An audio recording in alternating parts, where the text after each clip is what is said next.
Hello friends, this video on neural control and coordination part 25 is brought to you by examfear.com. No more fear from exam.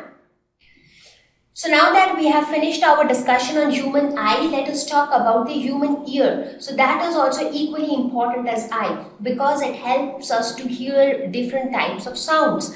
And by listening to different sounds also we can interpret a lot of information about that particular object. So what is human ear? It is a sensitive organ which enables us to hear the sounds around us. Interesting, right? That how do we get to know that there are sounds present around us? What is sound? What is light? Sound, light, they are all types of energy. They basically exist as waves in the atmosphere. So basically when I say that the ear is able to hear the sounds, it is able to recognize the sound waves which are present in our surroundings. So here we are going to talk about not only the structure but also the function of each and every part of the human ear. So let us first talk about the various important parts of the ear. Pinna, which is the outermost part or the external part of the ear. So this part of the ear, that is the pinna. Next is the auditory canal, that is a canal-like structure. Like this, a tube-like structure, that is the auditory canal. So this pinna and auditory canal are together known to form the outer ear. Now, ear is broadly divided into three parts: outer ear, middle ear, and the inner ear. So these are the three parts of ear. So the next part is the eardrum or the tympanic membrane. So tympanic membrane is just another name for the eardrum. So where is the eardrum? Just after this external auditory canal, this region is known, that this region which you see here as the tympanic cavity, so that denotes the eardrum. Then comes the middle ear. So this portion is the middle. So this portion was the outer ear. Now this portion is the middle ear, where you have these bone-like structures, the malleus, incus, and steps. These are small bony structures and they are the smallest bones in the human body. So this part is the middle ear. So middle ear actually connects the outer ear and the inner ear. So inside the middle ear you have these three bones, that is hammer, anvil, and stirrup, that is malleus, incus, and steps, and these three bones are often referred to as the ear ossicles. We have spoken about these ear ossicles in our previous lesson. Next is the eustachian tube. So in the middle ear, you also see a tube-like structure here, that is the eustachian tube. So it actually connects the middle ear with the pharynx. We all know what is pharynx. Then starts the inner ear. So in the inner ear, this portion beyond this is the inner ear. This is middle ear and this is outer ear. So in the inner ear, you have a coiled structure like this, as you can see here, which is called cochlea. So cochlea, another name for cochlea is labyrinth, and it also has the auditory nerve. So there are auditory nerves here, which like how we have optic nerve, which carries the information from the eyes to the brain. Similarly, here we have auditory nerve to carry the information from the ear to the brain. So these are the important parts of the human ear. So now we are going to talk about each of these parts in detail and we'll look at their function. So let us first start with the outer ear. Now, as I said, outer ear is formed by the pinna and the external auditory canal. So the pinna, what is pinna? This part of the ear, which is visible from outside. So that pinna is used to collect the vibrations from surroundings which produce sound. Now, if you observe your ear, you see that it is, it is not a very hard bony structure. It is quite soft and flexible, and that is why it is able to collect the vibrations from the surrounding, and those vibrations are going to produce sound. Next is the auditory canal.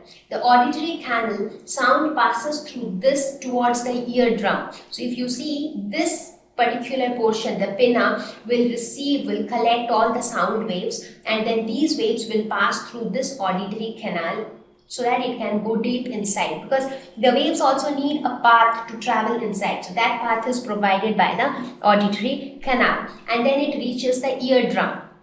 So this somewhere here you have the eardrum. So this is the tympanic membrane or the eardrum. So this particular portion. So what is this eardrum? It is composed of connective tissues, and the vibration occurs in the eardrum. Now the waves which are coming in, the waves have compression and rarefactions. That is what makes a wave, right? They will have compressions, they will have rarefactions. Now in this eardrum, whenever a compression reaches the eardrum, it will move the eardrum forward. Like let us suppose if a compression reaches the eardrum, so the eardrum will be moved forward. If a rarefaction reaches the eardrum, so the eardrum will be moved outward. So that is how this eardrum also will keep on vibrating between these two positions. It will, because in a wave it will have one compression, one rarefaction, one compression, one rarefaction. That is how a wave is. So now when that sound wave reaches the eardrum, so once it will move, once the eardrum will move outward, once the eardrum will move inward. So that vibration of the eardrum will continue. So it is like a flap of connective tissue which keeps on vibrating as the sound waves reach the eardrum. Now this eardrum also contains many fine hair-like structures and wax-secreting sebaceous glands also. So fine hairs and wax-secreting glands are also present in the skin of the pinna. So where? Here actually. So if you see it, you can actually feel the small hair-like structures. What do they do? These hair-like structures actually prevent the harmful substances or foreign particles to get into the ear. Like how you have small hair-like structures inside your nostrils, so that they can prevent the harmful substances to enter inside. So similar is the case here. So here also you have fine hairs and wax-secreting glands in the skin of pinna. So now when you talk about the eardrum, as I said, the eardrum is made up of the connective tissue. So this connective tissue has skin outside. Outside it is made up of skin, and inside there is a mucous membrane, and in between there is the connective tissue. So inside you have a mucous membrane, that is a slimy membrane. Then you have the connective tissue, and outside that you have the skin.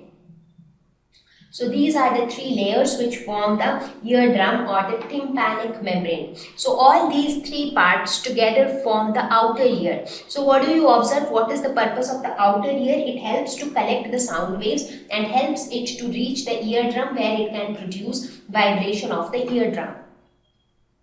Next is the middle ear.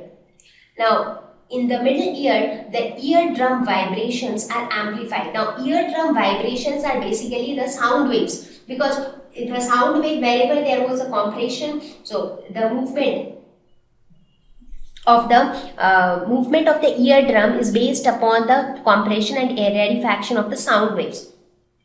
So in the middle ear, the eardrum vibrations are amplified. So amplification is the main job of the middle ear. Now how are the amplifications done? This amplification is done with the help of the ear ossicles. So what are the ear ossicles? The three bones which form the ear ossicles are malleus, incus and steps. These are very tiny bones which are present in the middle ear. So these three bones are arranged in a chain-like fashion. So here if you see, this is malleus, then is incus and then is steps. So all of them are attached one after another. This is malleus, this is incus and then this is step. So one after another. So if you see, malleus on its free end is attached to the tympanic membrane. So this is attached to the tympanic membrane, and again steps on its free end is attached to the inner ear. Which part of the inner ear? To the window of cochlea, the oval window of cochlea. So if you see, it is connected to the oval window of the cochlea. So this is connected to the inner ear on this side, and malleus is connected to the outer ear on this side. So this is how malleus, incus and steps are arranged in the middle ear. So together they constitute the middle ear. It allows efficient transmission of sound waves into the inner ear. So the sound then travels through the middle ear in order to enter the inner ear. There is another important part of the middle ear, that is the eustachian tube. So what does this do? This connects the middle ear with the nasopharynx. So if you see, it starts from here, it is a tube-like structure from the middle ear and it connects it to the nasopharynx. You remember what is nasopharynx? Now there were three types of pharynx. There were two types of pharynx. One was nasopharynx, the other one was oropharynx. Nasopharynx, the one which the area just beyond the nostrils, that space is called nasopharynx. Oropharynx is that space which comes just after the oral cavity. So here this eustachian tube will connect the middle ear with the nasopharynx. And that is why you would have seen that ear, nose and throat, they are all connected because they are all connected at the pharynx region. Now why does it connect it to the pharynx? Because normally this eustachian tube, most of the time it remains closed. That means there is no communication between nasopharynx and the middle ear. But it opens during some of the activities like yawning or swallowing or chewing. During all these activities, this tube is opened. Now why is this opened? What purpose does it solve? Now it helps to regulate the pressure within the middle ear, equalizing it with the air pressure outside the body. So the pressure is actually equalized. Now too much of high pressure should not be present in the middle ear because very high pressure can cause harm to the eardrum because the eardrum is continuously vibrating. So too much of pressure is not good. So in order to balance the air pressure, if the eustachian tube opens up and so it gets balanced with the pharynx, and the pharynx through the nostrils it opens to the outside. So that way it gets balanced. So it aerates the middle ear, that means it provides, it balances the air in the middle ear. I'm sorry, here it is by mistake. It is the middle ear, and it also clears mucus from middle ear to nasopharynx. So if any mucus is present in the middle ear, that mucus also passes through the eustachian tube and it reaches the nasopharynx, and from nasopharynx then the mucus gets cleared off. So any unnecessary mucus can also be got rid of with the help of the eustachian tube. So middle ear is all about these three tiny bones and the eustachian tube. So middle ear actually just provides a pathway for effective transmission of the vibrations or the sound waves. Thank you. Please visit www.examfear.com to watch more videos, attempt free online test, get free study material, find tutors and mentors. Thank you once again.